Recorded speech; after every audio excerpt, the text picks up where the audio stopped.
Quels sont les meilleurs super aliments? Dans cette vidéo, je vous indique les 3 aliments les plus bénéfiques pour votre santé et comment ils agissent sur votre organisme. D'ailleurs, si vous voulez tout savoir sur les compléments alimentaires, je vous invite à télécharger notre e-book gratuit, le guide pratique des compléments alimentaires. Le lien est dans la description sous la vidéo. Bonjour à tous! L'expression super aliment vient de superfood, un terme marketing né aux États-Unis. Si une alimentation saine rime bien sûr avec plats équilibrés, variés et riches en légumes, certains aliments portent à juste titre cette appellation de super aliments en raison de leur teneur en ingrédients actifs et de leurs bienfaits pour la santé. En premier lieu, commençons par les myrtilles. Ces petites baies sont riches en polyphénols comme les anthocyanes qui ont été associés dans plusieurs études à la réduction du risque de complications cardiovasculaires. Les anthocyanes sont à la fois capables de réguler les médiateurs inflammatoires, de favoriser un métabolisme lipidique sain et de réduire le risque de développer des caillots sanguins. C'est ce qui fait des myrtilles un super aliment bénéfique pour la santé cardiovasculaire. De plus, leurs polyphénols participent à la santé des yeux en fluidifiant le sang, en participant à la résistance des microcapillaires sanguins, en luttant contre le stress oxydatif et en stimulant l'activité antioxydante de la vitamine C. Notez que les anthocyanes participent aussi à la synthèse de la rhodopsine, alias le pourpre rétinien. La rhodopsine est un pigment photosensible qui se retrouve dans les bâtonnets de la rétine, des cellules impliquées dans l'acuité visuelle et dans la vision nocturne. Enfin, les myrtilles contiennent de bonnes réserves de vitamine C, de vitamine K, de manganèse ou encore de fibres.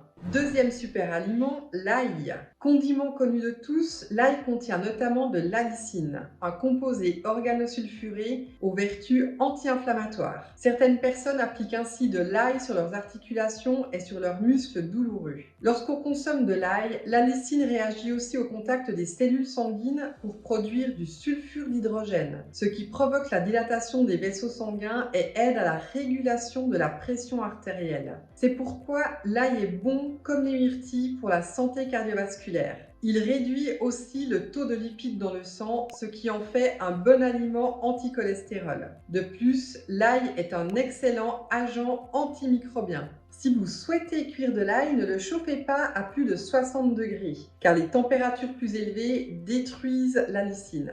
Idéalement, ajoutez plutôt de l'ail frais à votre repas déjà cuit. Un type d'ail cuit est toutefois particulièrement bénéfique pour la santé, l'ail noir, inventé au Japon en 1999.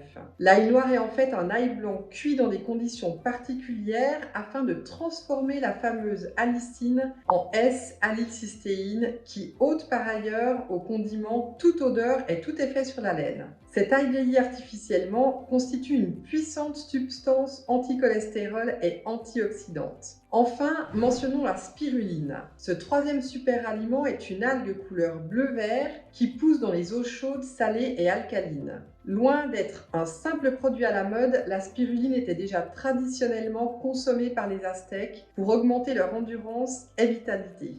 Aliment nutritif et tonifiant, la spiruline renferme un large spectre de nutriments. Elle contient par exemple plus de fer que les épinards crus et plus de bêta-carotène que les carottes. C'est aussi une grande source de protéines non animales. La spiruline contient surtout toutes les vitamines du groupe B, ainsi que des minéraux comme le zinc et le sélénium, dont grand nombre d'entre eux contribuent au fonctionnement normal du système immunitaire. Le seul inconvénient de la spiruline est que les algues peuvent absorber les polluants de leur environnement. La spiruline récoltée dans la nature peut donc être contaminée par des métaux lourds. Si vous envisagez de prendre un complément pour votre immunité et votre vitalité, il est préférable d'opter pour une spiruline issue d'une aquaculture contrôlée. Merci d'avoir regardé la vidéo et bonne consommation à vous de super aliments si ça vous a tenté. Si vous avez apprécié, n'oubliez pas de laisser un like ou un commentaire et de vous abonner à la chaîne. À tout bientôt!